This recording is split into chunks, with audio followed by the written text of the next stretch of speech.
Well, hello and welcome back. Today's kind of a sad day. It's our last lecture, and it's been a long haul, and I hope you learned some things from Biology 102 that will make you more knowledgeable about the world around you. Today we're going to talk about a very important topic, which is conservation biology. And I just wanted to begin by talking about biodiversity for a second. Biodiversity is a term that we use to represent all the genes, all the species, all the ecosystems that exist on Earth. And we sometimes will take for granted the natural world. But let me just impress upon you the fact of how important biodiversity is.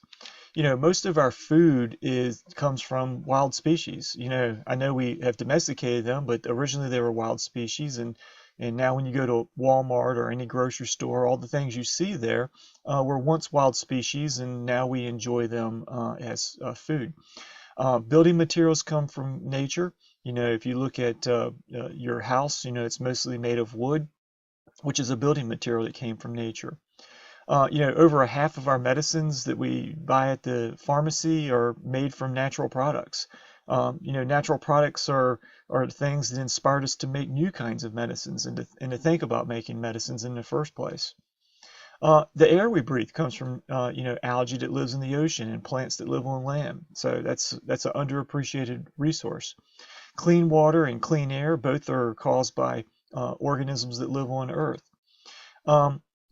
Things don't sit on the side of the road dead for long because there's all kinds of creatures that decompose those things. There's bacteria and fungi and scavengers that help to recycle those nutrients back to the earth. If you enjoy peppers or tomatoes or most fruit, that's because of pollination. The bees carrying or other pollinators carrying pollen from flower to flower. So that's a really important thing that we enjoy from biodiversity. This is a small list of thousands and thousands of ecological services that nature does for us essentially for free, as long as we protect them and keep them around. But biodiversity is more than that to us. Biodiversity, is amazing. It's beautiful. It's a source of tremendous scientific information. All of these particular frogs here have a million-year evolutionary history. They're unique. Some of them are toxic and poisonous, and we learn many things from studying that. They're just beautiful. They're aesthetically pleasing. Here you have tunicates and you have sea anemone, and they're beautiful creatures to just enjoy aesthetically, just pleasing. They're all inspiring. This particular tree here may be 2,000 years old, and it's just an amazing, creature. And when you walk through a woods of 2,000-year-old tree, it's just almost like a cathedral. And they're just completely awesome here. If you look at the northern copperhead, it's just an amazing creature. It inspires our myths. It enters into our dreams. We name vehicles after these particular creatures. So they're very important to us as a human species. And since we evolved with them, they've been very meaningful to us throughout our own evolutionary history. So definitely worthy of protection. What I want you to do for an activity for this particular unit is I want you to pick a food source. You could pick nabs, you could pick trail mix, a candy bar. I don't really care what you pick to do this activity with, as long as it has multiple ingredients in it. And I want you to take and research the ingredients from that food source that you pick. And on this blank map that I'll leave on the internet for you, I want you to color in where each of those products originally came from. So, for example, if you had picked maybe something like chocolate as a source. Chocolate originally came from South America, so you would color in the portion of South America where chocolate originally came from. And if you picked eggs, you'd pick somewhere over here in Southeast Asia to color in to represent where chickens originally came from. So I want you to pick something complex enough to where you have multiple ingredients, and I want you to try to track around the world where all those products came from. I think you'll be amazed at where those products came from that make up the food that you chose. Well, we want to go in and talk about things that are diminishing biodiversity, and I think it's important to first talk about this pretty influential book to me. This is a relatively new book. It's called The Sixth Extinction: An Unnatural History, and it's done by Elizabeth Colbert.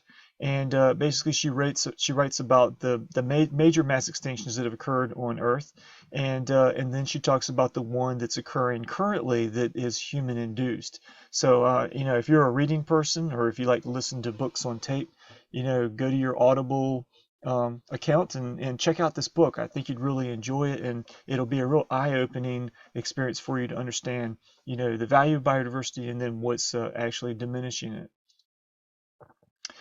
So just take a second and you can, click the little stop button if you want. But in your opinion, what is the one thing that humans do which causes the most destruction to biodiversity? You can pick anything that you think is the most destructive thing to biodiversity. All right. So let me, if you pick something, let's see how it stacks up to this little lecture on it. So HIPCO is an acronym that stands for all the different kinds of things that are diminishing biodiversity on Earth.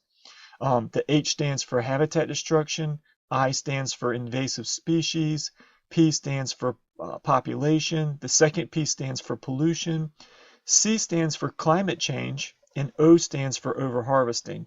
So, real quickly, if you remember HIPCO, you can remember the things that are destroying, the biodiversity on Earth. So, as we go through and talk about each of these different letters, I want you to think, which one truly is most destructive, and see how yours that you pick stacks up against it.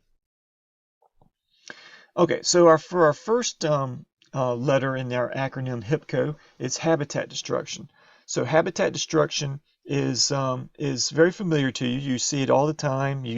I'm sure you've lived during a time period where new things were built, but habitat destruction occurs all the time. And if you've never traveled on a plane before, I really encourage you to do so. It's a really amazing experience. If you look down here from a plane view, you can see the effect that agriculture's had on the land. So over here you can see kind of a natural little stream going through, which looks like some pretty wild habitat right beside it. But if you go out from that in any direction, you can see all these different grid-like areas. Each of those represents an agricultural field. So, where wild species used to exist, it's nothing but agricultural fields, at least in this particular view.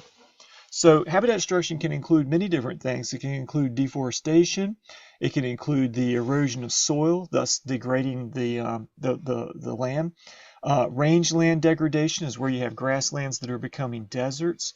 Desertification is where we're taking and doing like agricultural irrigation in places like, say, California. And dam building definitely destroys habitat. Urbanization and suburbanization, so the building of cities and then the suburbs around it, these things definitely diminish the biodiversity. And of course, mining does as well. In my opinion, and I'll leave you an article to read online called The Worst Mistake in Human History. In my opinion, farming is one of the most destructive practices.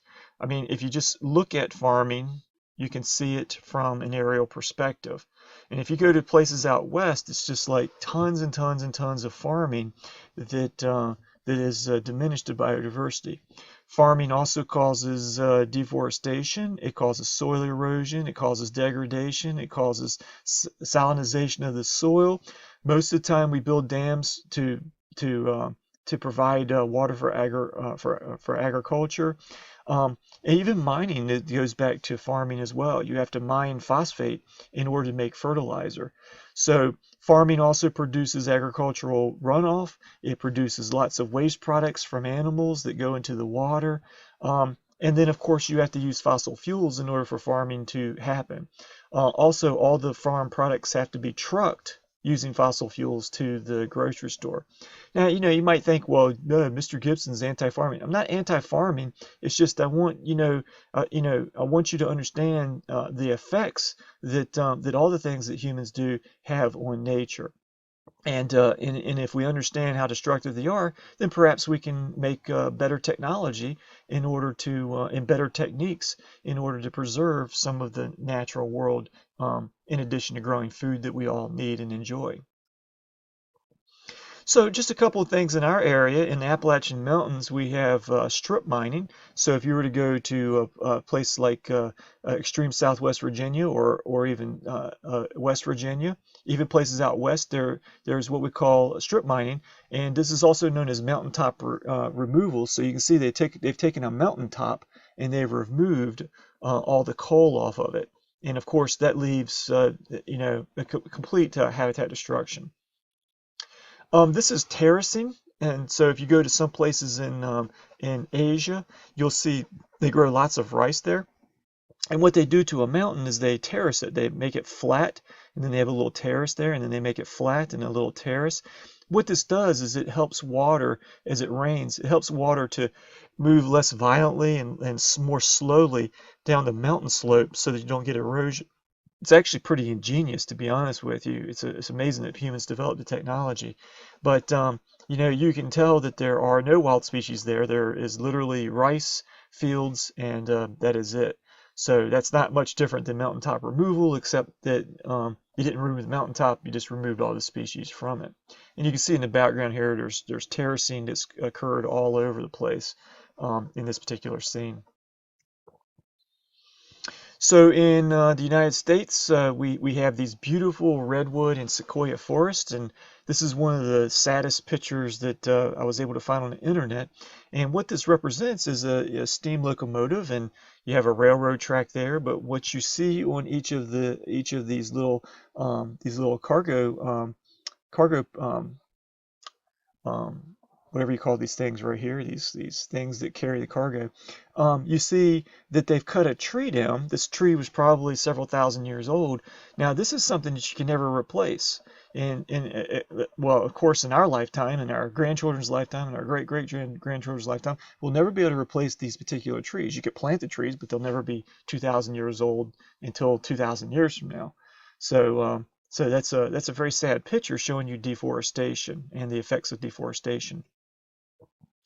So dam building is also responsible for habitat destruction. This is a color photograph of a valley in California called Hetch Hetchy.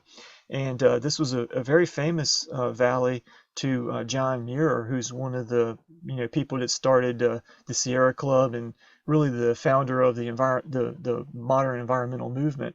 And he loved this valley, loved wandering around in it. And so this is pre-dam and this is post-dam. If you notice this little line of trees right here, you can see that in the second photograph, this little line of trees right here. So that kind of gives you an indication of what was lost. So the whole valley was lost due to the damming of that. And the damming of that, of course, was to provide water for Californians and for agriculture. So damming also can remove whole seas. So this particular sea is called the Aral Sea, and it's found out in near Uzbekistan and in between Uzbekistan and Kazakhstan. And if you notice, it gives you a time sequence here. So this is September 1977. And what they're going to do is the Russians, well, back then the Soviet Union, basically took and wanted to grow cotton in a desert. So they took and they built a dam right here, up here at the top. They built a dam so they could flood or actually keep the water behind it and use it for agricultural purposes. And and if you look at the time sequence, you go to 1986, and you begin to see that the Aral Sea is actually drying up. So here we have 1993, and you can see the margin. You can see all the salt deposits, all the sea that's left over. So we come over here to 2006. We're talking massive diminishment. Now we're talking about a whole sea. We're not talking about a lake. We're talking about a huge inland sea. And if you go to 2000 and I guess 11 or 13. I can't see the exact date on that. You can see it's almost completely dried up. Now there were fish here that now no longer exist. There was a local economy here that surrounded fishing that no longer exists. This has changed the environment. It's changed the climate around it, made it more dry, and so it completely diminishes the habitat altogether, and all because of damming and use for agriculture. And what I'm going to try to attempt to do is show you Google Earth Engine. If this doesn't work, then you can feel free to go to it on your own. But if you just type in Google Earth Engine on a search engine, you can go and look at time-lapse photography of various things. I don't believe it's going to allow me to do it here, but try out Google Earth Engine. What you'll see is how humans have affected from space. Google's taken thousands and thousands of images and they've seamed them together so you can look through time at how habitats have been destroyed. Let's see. Let me try one more time. Okay, it's not going to let me do it. Okay. So, is there any hope? I never want you to think that there's not hope in terms of this stuff, but there's great hope that we can actually do something. And so one of those things is that we do have frontier forests that have not really been touched by humans. There are huge, vast amounts of land that are still available for us to preserve. So if you look at the Amazonia, so this is the Amazon rainforest in South America, many of these areas have not even been touched by humans. Some of them have, though.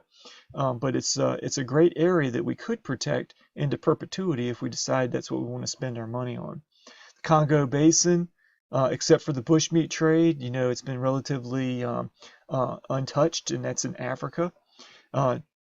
New Guinea.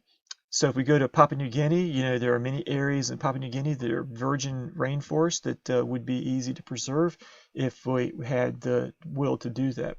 And then there are needle leaf forests in Canada and the Russian Federation that are huge and vast, millions of square acres that could be preserved into perpetuity given the right amount of money and effort. So there is hope that we can still do stuff. Now, a big question is, how much do we need to preserve? How much do we actually need to preserve in order to save most species? So, a new book by E.O. Wilson that I encourage you to read, E.O. Wilson. He is I guess, a professor emeritus from Harvard University, and he was an insect expert, and he wrote a book called Half Earth. So I would encourage you to read that book if you like to read, or you can listen to it on a tape. But Half Earth basically says that what we need to preserve most of biodiversity, is half the Earth. Now, it seems pretty ambitious, but it depends on how much we value the species that exist here, and how much we want to ensure that future generations get to enjoy the Earth like we got to enjoy the species that are on Earth today. So maybe half the Earth is what we need to preserve.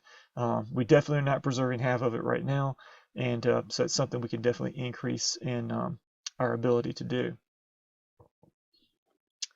All right, so that was habitat destruction. We're going to move on now to talking about invasive species.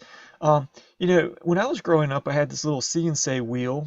Perhaps you've had one too, where you basically would turn it or put it on an animal and then pull the little cord that you had beside it, and it would basically say, this is a sheep, and then it would give you the sound that it would make.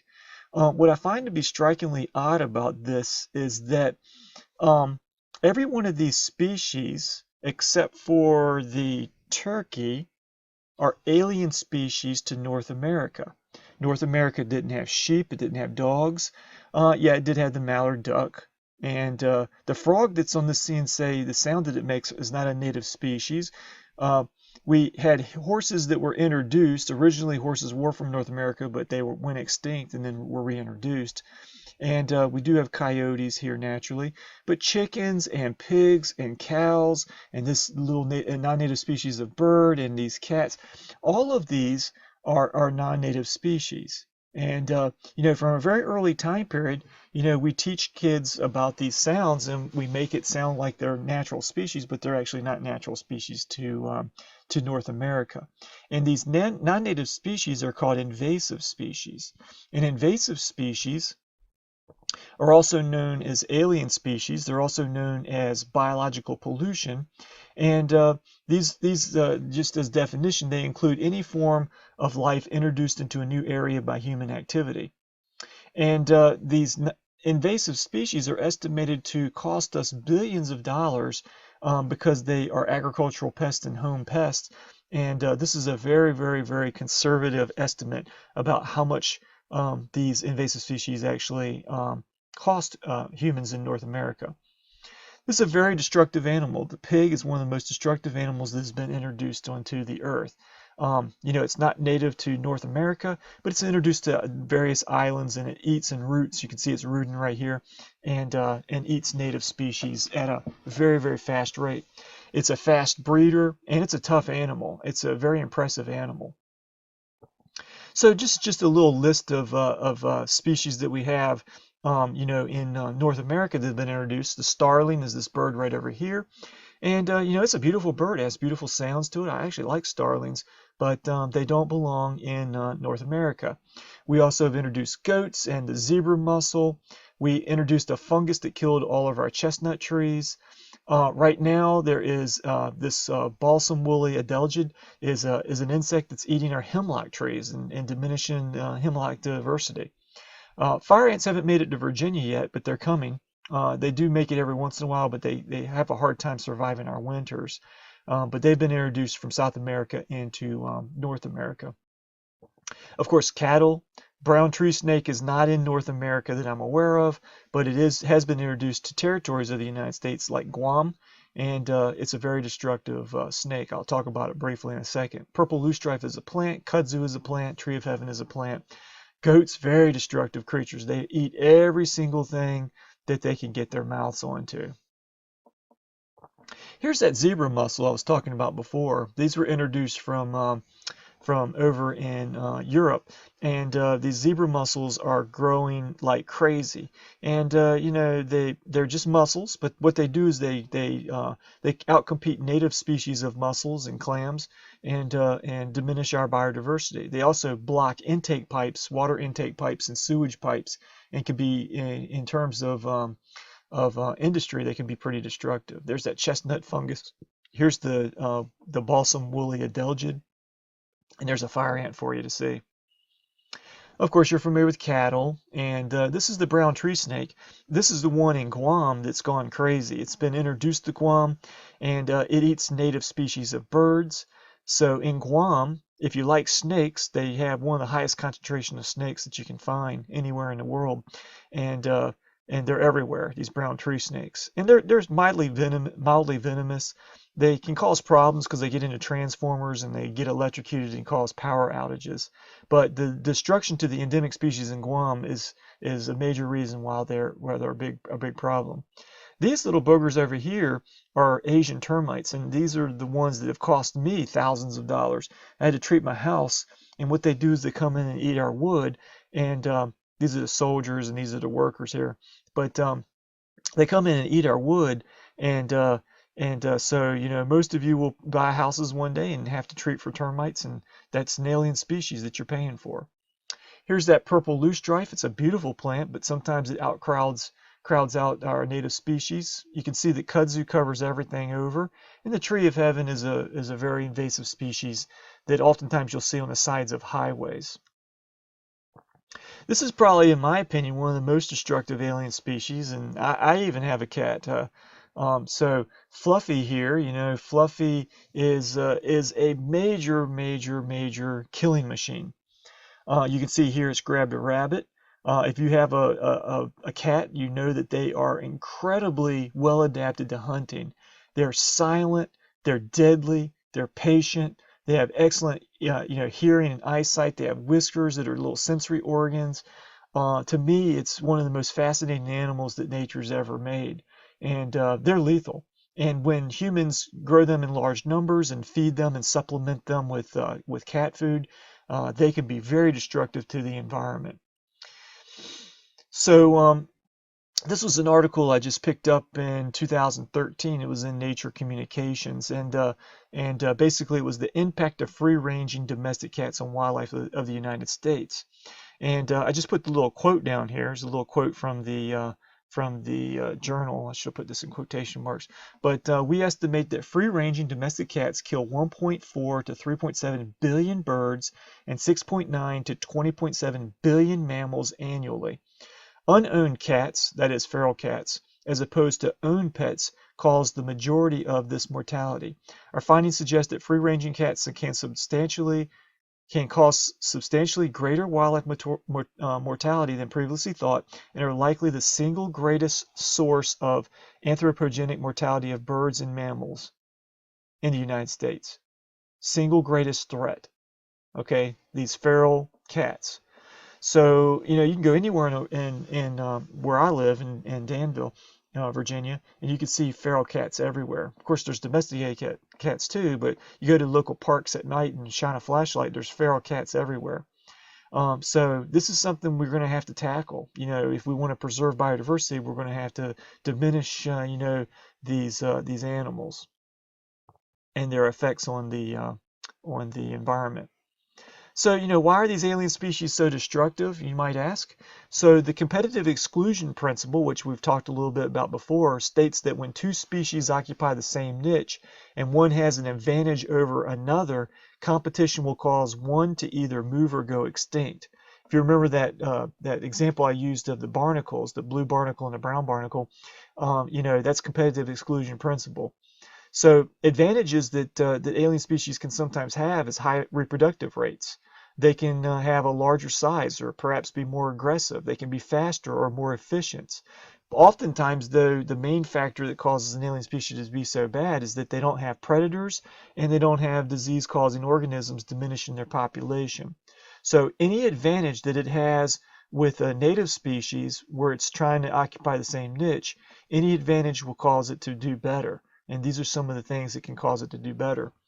I guess this is the poster child of alien species gone wrong, and it's called the cane toad. The cane toad was a frog that was introduced to Australia and to other parts of the world. It's been introduced to Hawaii. When I went to Hawaii, I saw them everywhere. But it was introduced to control agricultural pests, which it's not very good at doing. These toads have super high rates of reproduction. They're large, they're poisonous, they have no natural enemies, and they've gone crazy, crazy, crazy. They're destructive because they eat native wildlife. Anything that fits in that mouth, they'll essentially eat. And if native wildlife eat it, it'll kill native wildlife because it's so poisonous. And these were introduced from South America to other parts of the world. Now in South America, they're not crazy. They're not bad because they are controlled by local diseases and local predators. But introduced to other parts of the world, they're basically have gone crazy. Now population, it leads to all the other effects, all the other hippo effects. When you have more and more people, of course, you're going to have more and more hippo effects. If you take and type in this and go to a population clock, it's very staggering to look at a population clock. As a matter of fact, I think I'm going to end this real quickly, and I'm going to show you a population clock real quickly. So if you go to the internet, you can just basically type in a population clock. It's a very simple thing to do. There's lots of different population clocks. And it's staggering to look at a population clock. So here's the U.S. population clock. And so it basically will have here U.S. population. You can see it's creeping forward. We have 325 million people in the United States. But here is the world population clock. Just in a few seconds that I've talked about, we've already added 10, 20, 30 more people. We just added 30 people to the earth in the time that I was talking. So we have an estimated 7.4 billion people on earth. Okay, now these population clocks take into account the deaths and the births. So this is taking into account deaths as well as births. And you can see that the population is increasing very, very, very quickly. Okay.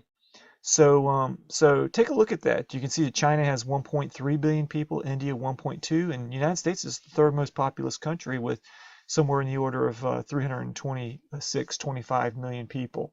Okay, this population clocks are staggering. So take a look at that. In a time that we've been talking, we've added 40, 50 people on the Earth.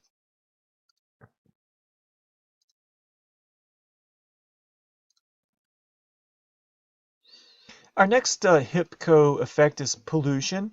And I'm not going to beat this to death. I'm sure you've spent a lot of times talking about pollution in various classes that you had before. But that we still have acid precipitation from the burning of fossil fuels. This gets up in the atmosphere, the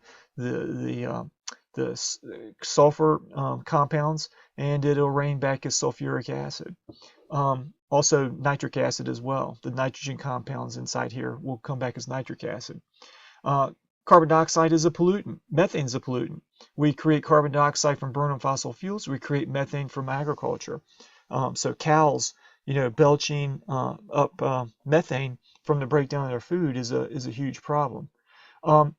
We made ozone depleting chemicals that go up into the atmosphere and just diminish the ozone layer, which is the Earth's sunscreen. Sediments, just dirt from erosion, from agriculture and from suburbanization, is a pollutant. Of course, fertilizer and nutrients from waste products, from agricultural products like pig waste and hog and cattle waste. Fertilizer from fertilizing fields. These are nutrients that feed algae blooms on sources of water. Of course, there's toxic waste spills, and then something I'm real interested in just recently is micro and macro plastic pollution. So just about everything that I'm sitting here drinking a glass of water from a plastic cup. But just about everything we have, nowadays is made from plastic. It used to be made from glass, but now it's made from plastic, and these plastics are getting into the environment. We'll share with you a few things on that in just a second. So here is a toxic waste spill, kind of what it looks like. This occurred just recently in Colorado. There was a toxic waste lagoon that opened up and spilled. I believe the EPA somehow was involved in that. And so it that stuff will wash downstream one day, but all the creatures that eat it, it'll get into the food chain and be in the food chain for a while. In Danville, Virginia, where I come from, or where I live, we had a coal ash spill, and this was a picture of the coal ash spill, and you can see all the coal ash out in the river. Typically, it's a brown river, and here it was gray. I remember the day it happened. I watched the water come over the little waterfall in the city of Danville, and it was gray. And I commented to my son that was riding with me to school that day that the water looked strange, and we figured out it was a coal ash spill where millions of gallons of coal ash basically spilled into the water and caused the pollution. The reason that the toxic waste spills and coal ash spills and things like that are important is because of biomagnification.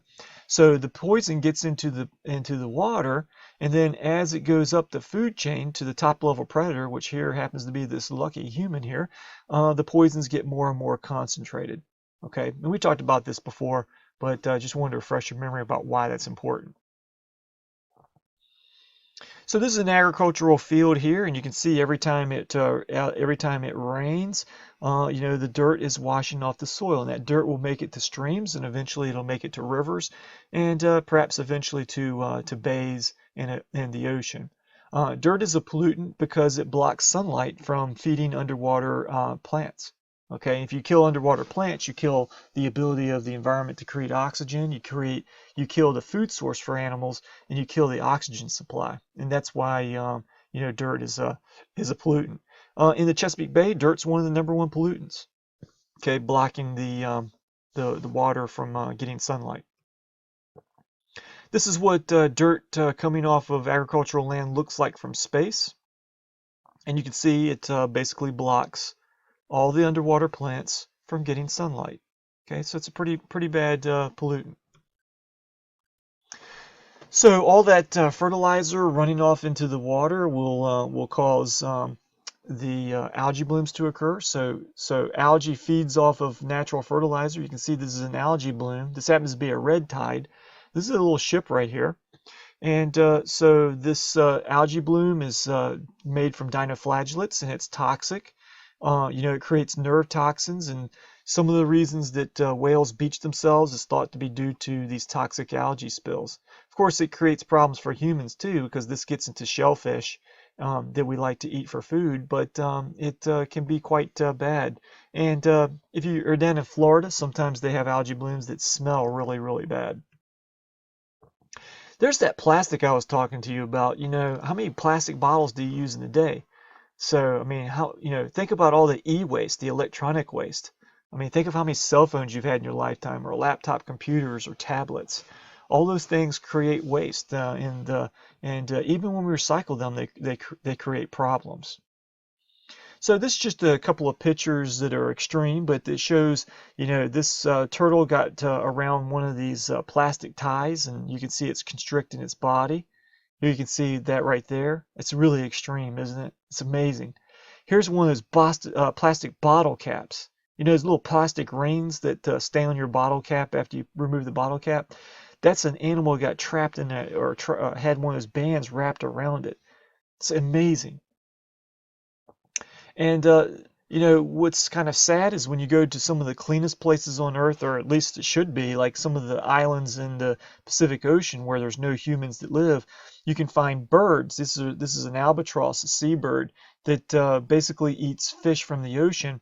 And this bird you can see died, and then inside of it you can see various kinds of plastic stuff. So it eats the plastic things thinking that they're fish, they're little bait fish or something like that, and the plastic gets trapped in its intestines and it can't move out, and eventually might cause the death of these birds. So that's sad. I mean, in places where it should be pristine, you have tons and tons of trash. This is a little video here that you can take a look at. I'll post it online for you, but it just shows the birds being essentially being damaged by the plastic. Maybe I'll show just a few seconds of it here. So in this video, this gentleman here has gone to the South Pacific Islands, and he's basically taken pictures of the species that he's seen there. It should be a pristine island, but in reality, it is not. It's Midway Island, more than 2,000 miles off the coast of any mainland.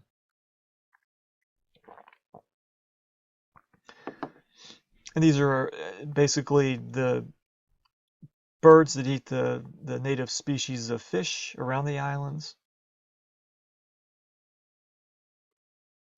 And there's thousands and thousands and thousands of them.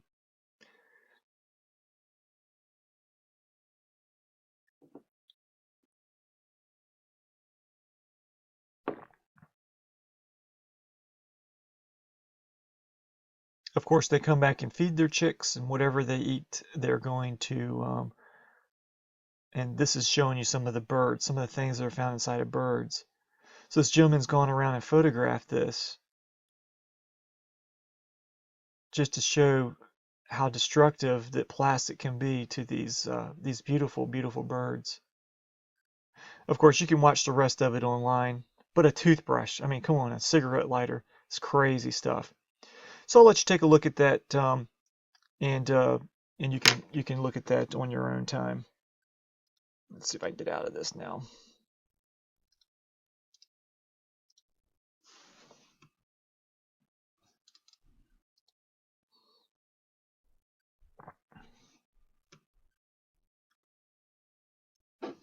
Having a little bit of problem getting out of this, so let me see what I need to do here. Let's see if I can end my show here.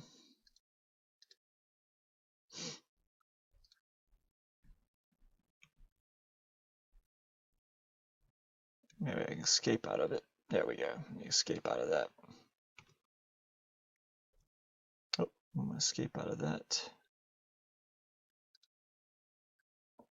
Let me go ahead and advance through. And this is a little video clip I'll put online too for you to see, showing you how plankton, how little microscopic creatures are eating microplastic and then getting it trapped inside of their bodies. So I encourage you to take a look at that as well. Well, climate change is a big topic. It's not a topic I want to tackle in this class, but I just wanted to briefly say something about it because it is a very important thing to at least know something about. And climate change is a pollution problem. So you can see carbon dioxide is being released here. Climate change also is caused by the release of methane from agriculture and from waste products.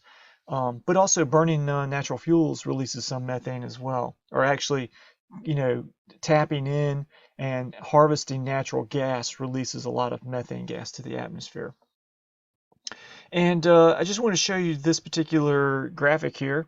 This is this is information, a graph that's been gathered about temperature and concentration of carbon dioxide. And the point I wanted to try to make from this was that from the Vostok ice core, we actually this is where we go and we drill into ice that's been around for hundreds of thousands of years. So, and we were able to basically analyze the ice for carbon dioxide levels and then do estimates on temperature. And what we've found by looking at these major ice core drillings is that when you have high concentrations of carbon dioxide, you have high temperatures, and when you have low concentrations of carbon dioxide, you have low temperatures. High carbon dioxide, high temperatures, low carbon dioxide, low temperatures. And so if we increase the carbon dioxide that's in the atmosphere, which is what we're doing today, it does increase the temperature of the Earth. And, again, this is a bigger topic than what I really wanted to get into. But, just in our lifetime, we've seen glaciers. This is a photograph of a glacier up in Alaska. And you can see the before and after effects. Okay, so this is the glacier before. This is the glacier now, where you have rock. So where you have rocks here, and you can look at the little peaks there. Where we have ice right here, it's now a bay. And we have plants growing where there used to be rocks. So we know that the temperature of the Earth is warming. I mean, we have evidence for that, great evidence for that. And we suspect that it's the carbon dioxide level. As we look at the graph, it's the carbon dioxide levels. As they increase the temperature of the Earth. Okay, well, there's some more time-lapse photography that you can look at there if you want to go and look at that of glaciers melting. So there are winners and losers in a warming Earth. The losers would be, of course, polar bears, and anything that lives in the Arctic is going to be a loser. And there are winners like mosquitoes. So polar bears won't have the ice they need, but mosquitoes, many mosquitoes are held in place because of the temperature. It's too cold for them to live, but if the temperature of the Earth warms up, then they'll be able to expand their ranges. So there's winners and losers in a warming world, and it's a very serious and very complicated, topic that I really wished I had more time to talk about, but I don't have enough time to talk about it. So I apologize for such a weak explanation of that. But just remember that carbon dioxide levels are linked to warming temperatures, and warming temperatures cause extreme things to occur, like melting of glaciers. We have evidence of this, and we know there's going to be losers and there's going to be winners in a warming climate.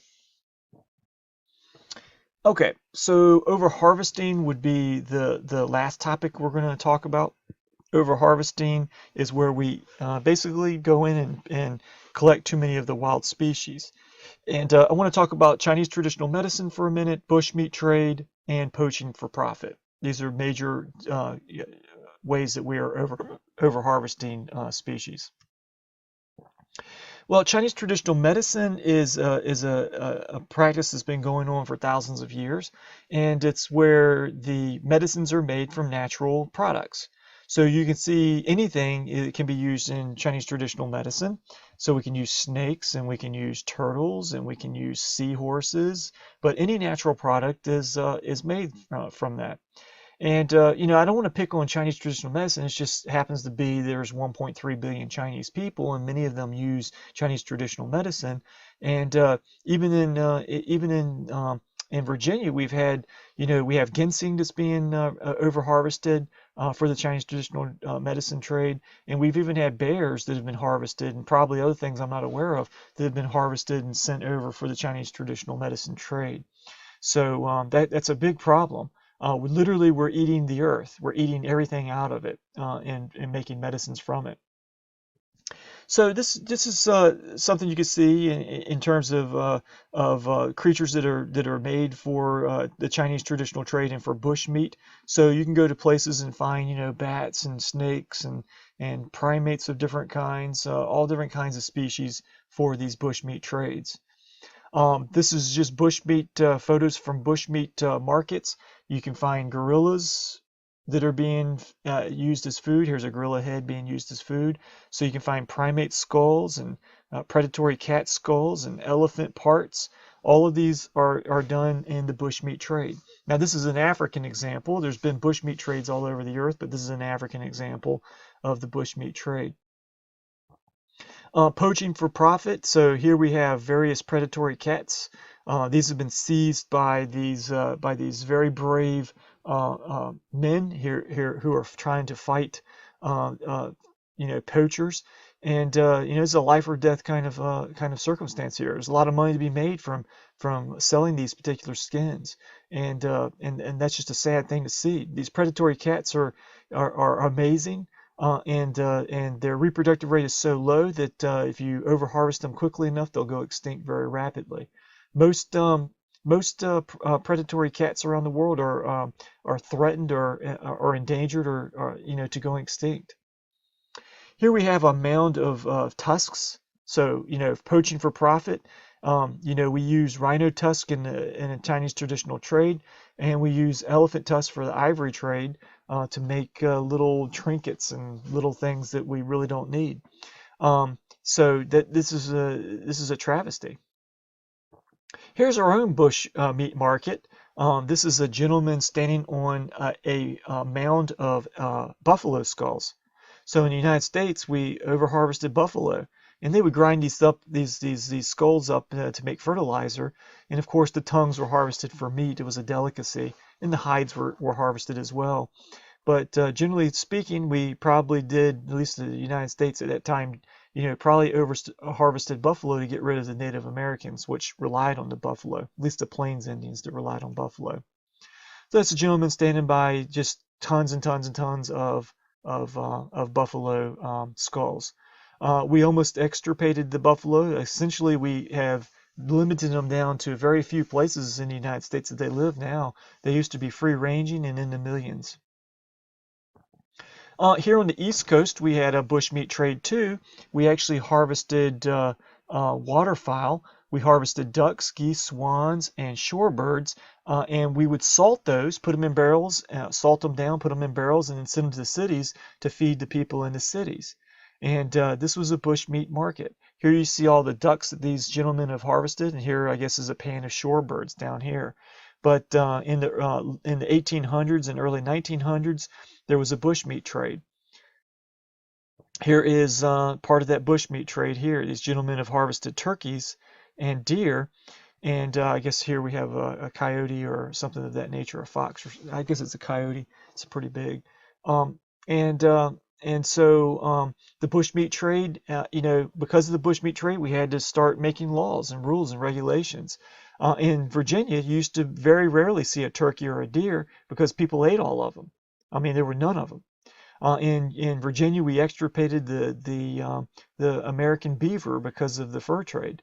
So rules and regulations went into effect, and we now can see those things. Actually, I can look out my window right here and see deer walking around, and even turkeys in my backyard, all because people, had laws and regulations to protect those species.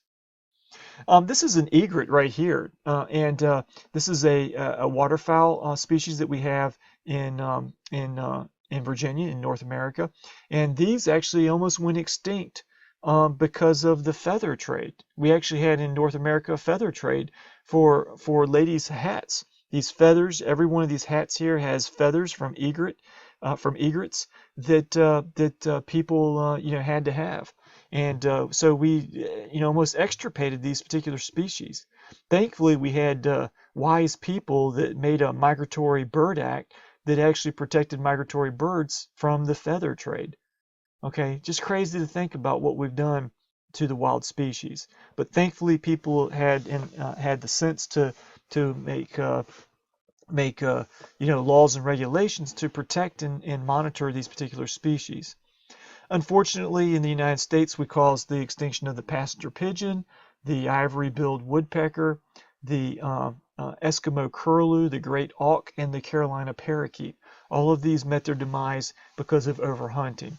The passenger pigeon used to be the most numerous bird in North America. There used to be millions and millions and millions of them, and people used to enjoy eating them. And the meat market basically caused their extirpation. Even today, we do silly things like this is a rattlesnake roundup.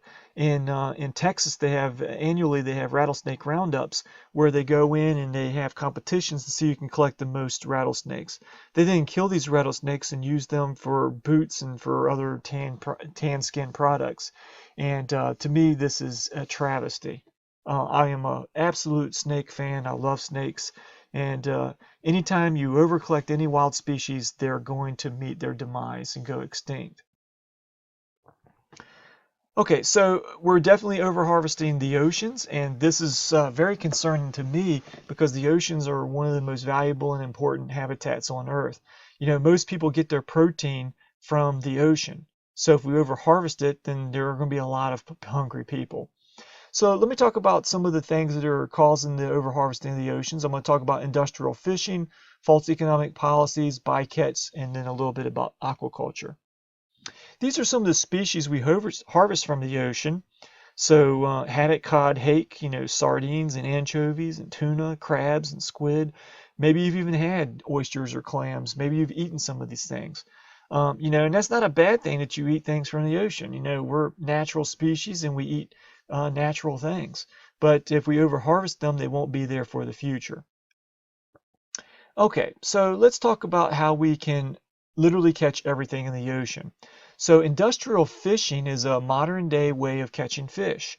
And what happened is in the 20th century, we basically began to use wartime technology to harvest fish. So we created radar during war so that we could see incoming planes and know when we're getting ready to be attacked. And radar is now used by fishing vessels so they can navigate in any kind of weather. Fog used to be a limiting factor for how many days fishermen could go out and fish. Today, that's not a limiting factor because of radar. We use GPS. GPS is a wartime technology, and it's was created so we can navigate better. But it allows fishing vessels to return to breeding grounds of fish perfectly, so they can capture them every single year. Sonar was used to detect, U-boats and submarines. Now we use them to detect schools of fish. Fish have no chance. We have industrial fishing vessels from wartime technology of building vessels. These fishing vessels have, the ability to have spotter planes land on them, and they're huge. They can stay out for months and months at a time. Long lines are made from nylon, and they're 80 miles of baited hooks that fish, can't escape. We also have long drift nets to catch every single thing that the net comes in contact with. And we have purse strain nets that can encircle whole schools of fish and capture every single fish. So from wartime technology and from the advancements of chemistry making fishing line, we have the ability to catch every fish in the ocean. This is just a picture showing you spotter planes spotting schools of fish, sonar seeing schools of fish. We have all different kinds of long lines and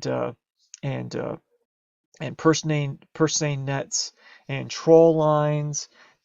We have the ability to catch every fish in the ocean from these technologies. We still harvest whales, which is crazy to think about. Whales are very slow reproducing, and if you harvest them in large numbers, they won't be able to sustain that. Some countries, protect whales. We're a country that protects whales. We have a Marine Mammal Protection Act, and we are part of international agreements to protect whales. But there are other countries that don't do this. So Japan, this is a Japanese ship right here, and it actually has on the side of it that it's doing research. Okay, now what this is an industrial fishing vessel for harvesting whales. And in quotation marks, they do research on the whales to get by an exclusion in the International Whaling Convention that we can do some research on whales. Now, these whales that they research in quotation marks, they actually sell for food. So I don't know that that's real honest research. So this is basically a picture taken of this industrial fishing vessel, and it's showing you whales being brought up. Okay, and so I mean, there's only so much research you can do on whales, and they keep on doing it, and but they sell the meat, which means that it doesn't appear to be research that's being done. Now, I'm not anti-Japan. The Japanese have been a fishing culture for thousands of years, and they naturally eat whale meat. But if you harvest it in large numbers, it just can't be sustainably done. So these are some of the whales. They're just beautiful creatures, and I'm a big fan of whales. But we still harvest all kinds of species. Like we harvest sturgeon, which is crazy. They just grow in such large numbers, and swordfish and sailfish. Of course, the tuna is the species to date that's being over harvested. So I personally am really against over harvesting. Now, if we can sustainably harvest them, I don't have a problem with that. But we need to ensure that they're going to be around forever. If we don't do that, then they'll be gone, and future generations will suffer from that. So there are false economic policies that cause the diminishment of fish in the ocean. We do import cheap fish caught by overfishing just to keep prices low. Okay, so like if you paid the real price of what it costs to catch fish, it would be much higher, and probably you'd eat less of it. Governments, your own government included, has subsidies for fishermen. They have price controls, fuel tax exemptions, low interest loans, and grants, which is free money for gear and infrastructure. Your government does this to keep people working, but it does cause the destruction of the ocean. If we allowed free market principles to regulate fishing industry, there would be a lot less fishing. There will be a lot higher prices for the fish, and there will be a lot less destruction of the oceans. But we don't allow that to occur, but the government's gotten involved with that. And there are many governments that keep fishing, going to keep people working, but it's causing a destruction of the ocean, and it's causing too many fish to be caught. So sometimes when you catch fish, you catch things that you don't really want to catch. So in this particular phenomenon, it's called bycatch, but it's forms of marine life that are inadvertently caught when you're catching the fish that you want. You can see here, there's all kinds of things that are caught that you don't really want to catch, but you do catch and you kill, and that's called bycatch. And there's millions and millions of organisms that are caught by bycatch every single year. Just as to give an example, there's an estimate of 30,000 to 100,000 albatross. These are these beautiful birds, seabirds. They're caught and hooked by long lines every year. So you can see that the long lines use squid as a bait. Here's the hook. And these birds don't know that this is bait on a line. So they get caught, they get drowned. And so there are tens of thousands of birds that are caught. That's just birds. Think about sharks and sea turtles that are caught as well. Just millions and millions of species caught inadvertently. And I just love sea turtles. I just think they're amazing creatures. I had the privilege of swimming with the green sea turtles in Hawaii, and they're just amazing creatures. So it just pains me to see anything that diminishes these particular species. And we don't know exactly how aquaculture is going to influence, the diminishment of the ocean. I do know that when you raise fish, you have to feed them something. And if you raise predatory fish, you actually have to catch wild species of fish to feed those fish. So you can look at some of the advantages and disadvantages of aquaculture. I'm not sure it's going to save the earth, but maybe it can help diminish some of the destruction of the earth. Well, that concludes this particular lecture. I hope that you've learned something, and that perhaps you want to protect some of these species. You know, you can't do everything, but you are an individual, and you make individual choices, and hopefully you'll make a choice that will do something to help better the earth and to keep it, make it better for future generations. I've really enjoyed teaching this class. I hope that you've learned some things from it. And as usual, if you have questions or comments, please feel free to email me. And I appreciate all the effort you put into doing a great job in this class, and I hope it benefits you greatly in the future. So I wish you all the best in your future endeavors. If there's anything I can do to help you in the future, I hope that you'll let me know. And as usual, make sure you keep up with your due dates. Make sure you've done everything can do to get a great grade in this class. So with that being said, I wish you all the best, and I hope that you have a great and amazing life. I'll see you later.